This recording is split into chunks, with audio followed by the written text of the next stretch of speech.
One devoid of Vidya is animal-like. Vidyavihina pashubhis samana.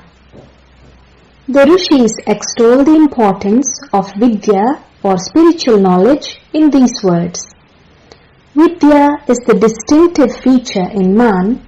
Without it, man is equal to the animals. Vidya is indeed the decisive difference between man and animals. Vidya is central to a happy and prosperous life worth living. And the hidden message in all these statements is, if man aspires to a life loftier than that of the animals, he must pursue Vidya.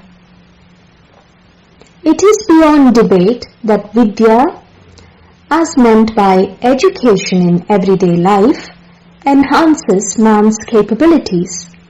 Man can read, write, and learn another language. He has probed and discovered nature's secrets and used them to his advantage. Man's accomplishments in all fields within the domain of our sense organs is mind-boggling. In contrast, animals seem to live their life in response to the instinctual calls of nature. By birth, they are well equipped to deal with stimuli presented by hunger, sleep, fear, and procreation. Beyond that, different animals excel at different things. The cheetah is known for its speed and the elephant for its strength. Even among human pursuits like music or dance, the excellence of the cuckoo or that of the peacock is cited as the standard worthy of emulation. Some animals show an instinctual grasp of mathematical proportions. Consider, for example, the manner in which the bee builds its hive.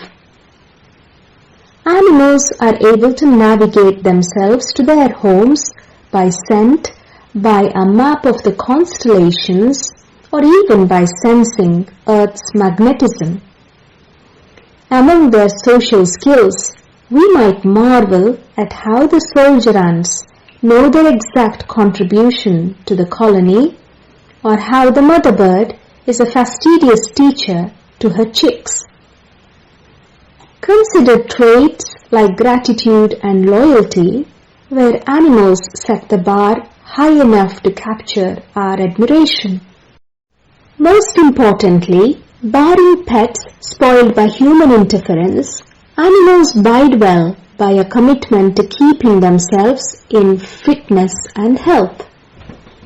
Given such an impressive list of the abilities of animals, shouldn't we question whether the earlier statement that animals are devoid of Vidya was prompted by our lack of insight? On the contrary, the Rishis, who are seers, saw far and deep.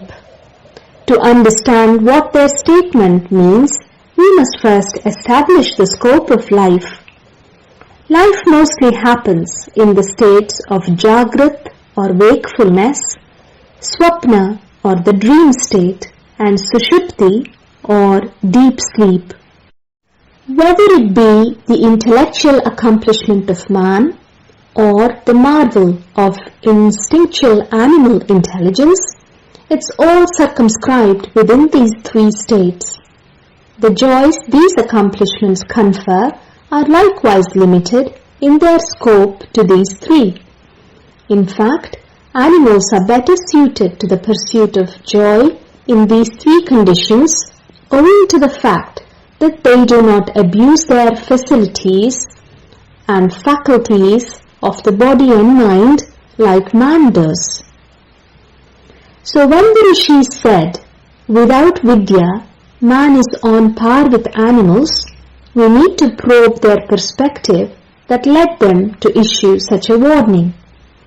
The answer to this may be found in the proper understanding of the scope of Vidya, and also in the difference that exists in the makeup of the body of man and the body of animals. People commonly rely on their sense organs to understand the world or their own bodies. But rishis gained a deeper understanding by employing the yoga drishti, perspective got by the practice of yoga, which is secured through penance. Through such a yoga drishti, seers have identified the special features of man's physiological makeup, the goal of life, and the advantages of attaining that particular goal of life which they had in mind. The highlights of their research are summarized here. There is a tattva, a principle, of the form of jyoti or light in the hearts of all living beings.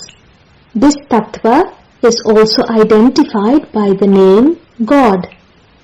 The huge banyan tree grows from a tiny seed containing the blueprint of such a large tree.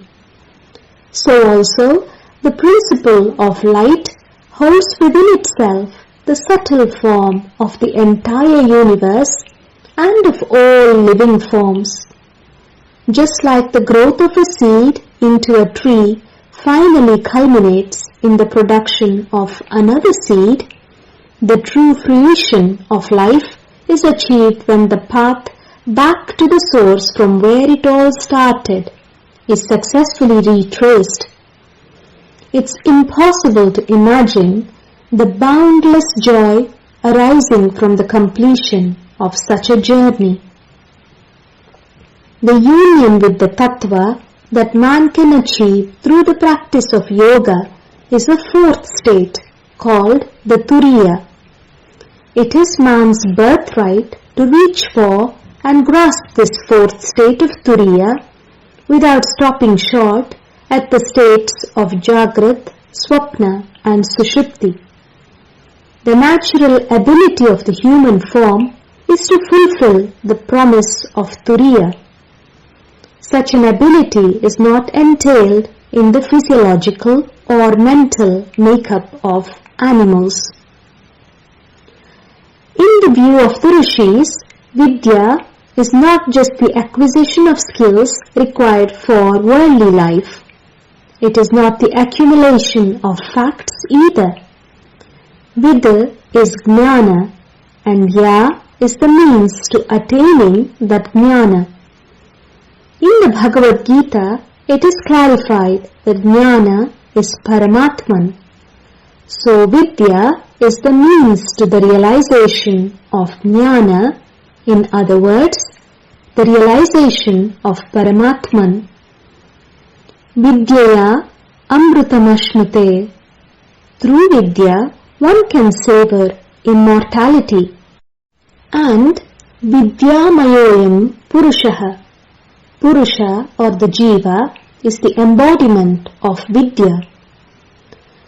Sri Ranga Mahaguru explained that man won't remain like animals only when he becomes Vidyavanta or educated in the real sense of the word Vidya.